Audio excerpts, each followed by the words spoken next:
Sumainyo ang Panginoon. At sumaiyo rin. Ang mabuting balita ng Panginoon ayon kay San Lucas. Papuri sa iyo, Panginoon. Noong panahong iyon, ang Panginoon ay humiram pa ng 72. Pinauna niya sila ng dala-dalawa sa bawat bayan at puok na patutunguhan niya. Sinabi niya sa kanila, "Sagana ang aanihin, ngunit kakaunti ang mga manggagawa. Idalangin ninyo sa may-ari na magpadala siya ng mga manggagawa sa kanyang bukirin.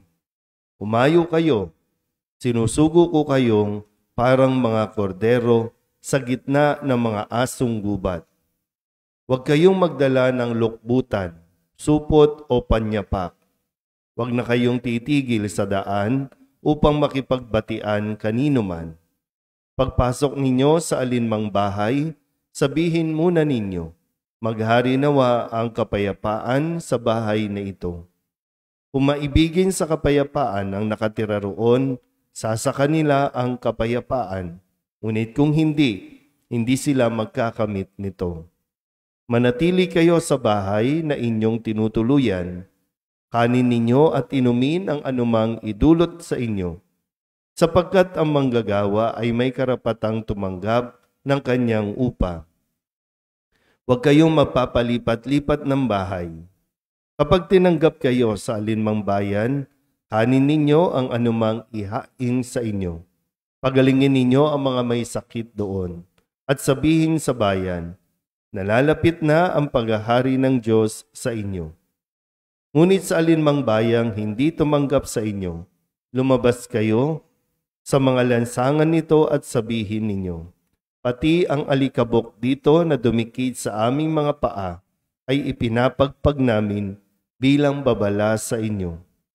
Ngunit pakatandaan ninyong nalapit na sa inyo ang paghahari ng Diyos.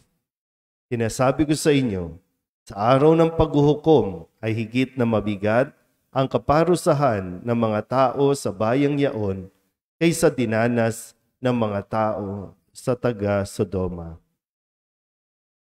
Ang mabuting balita ng Panginoon. Pinupuri ka namin, Panginoong Jesucristo. Umupo ang lahat. Isang magandang umaga po sa inyong lahat.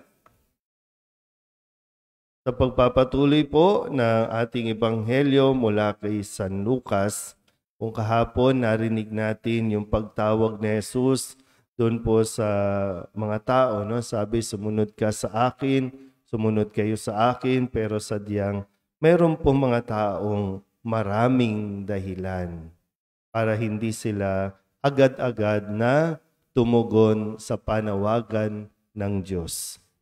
Sa ebanghelyo natin ngayon, marahil ay mayroong mga tao na tumugon din. Kaya nga sabi po dito, humiram pa siya ng 72.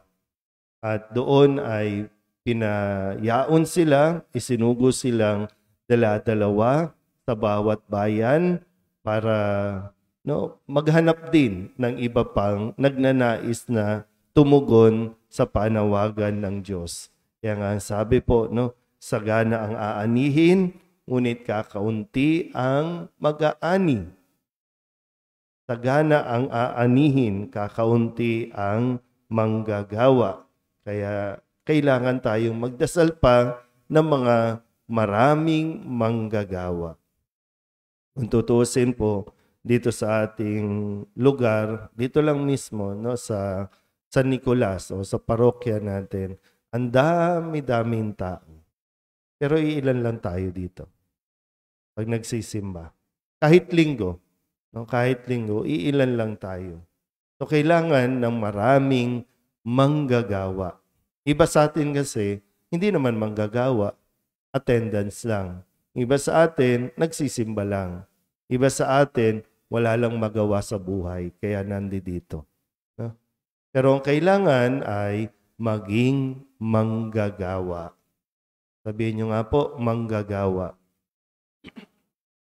Kung sakaling magdidesisyon ka na maging isa sa mga manggagawa ng simbahan, lingkod ng simbahan, na ipinagpapatuloy itong gawain na iniwan ni Jesus sa kanyang mga alagad na patuloy na maghikayat, patuloy na magpahayag ng mabuting balita, ipakilala si Kristo, ipaliwanag ang paghahari ng Diyos.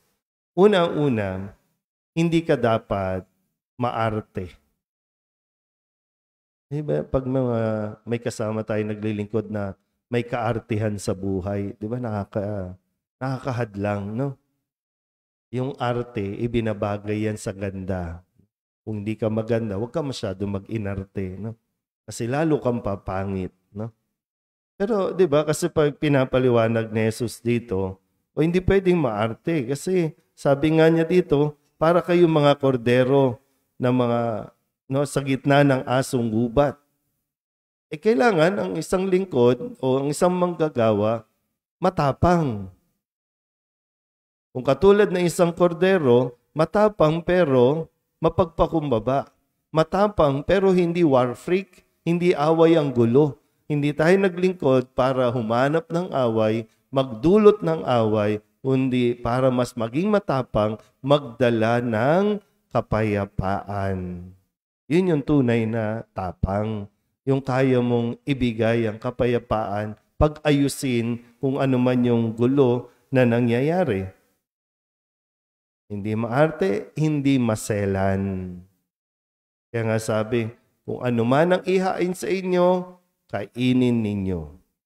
Kung saan kayo patulugin, doon kayo matutulog. Ang importante, may tumanggap sa inyo. Hindi pwedeng choosy. Hindi pwedeng mapili. Okay, minsan sa ating paggawain natin, nagpapasahan tayo kapag hindi yung pagdiriwang natin ay ordinaryo lang, bahala na sila mag-serve dyan. Pero kapag may mabigat na taong dumarating, nag-uunahan at nagkakainisan kasi gusto nila sila ang bida. So, gusto ba talaga natin maging manggagawa? So, ilan lang ito sa mga katangian na dapat natin suriin sa ating mga sarili. Hindi rin pwedeng balat sibuyas. Yung napaka-sensitive. Masabihan lang, maayawan lang, para bang wala na. Iiyak na, lulugo-lugo na.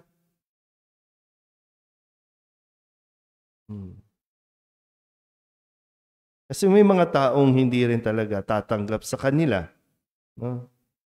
May mga taong hindi makakaunawa.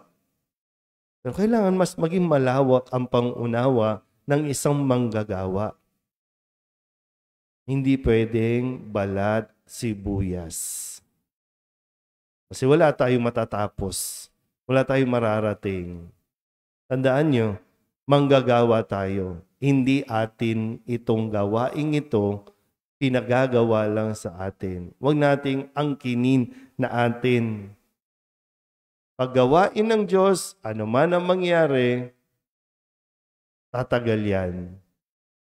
Pero kung ito ay gawain lang ng tao, wala itong matibay na maaasahan.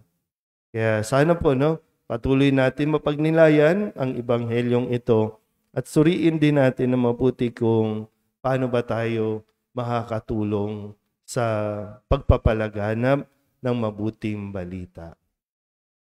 Tandaan ulit natin, no? Yung pinakaunang bahagi, hindi ka pwedeng mag-isa. Kaya nga sinugong dala-dalawa. Although may mga issues tayo sa buhay, minsan mas gusto ninyong kumilos mag-isa, pero sa misteryo, karunungan ng Diyos, mas mainam na may katuwang sa mga gawain ng pagpapalaganap ng mabuting balita. Amen?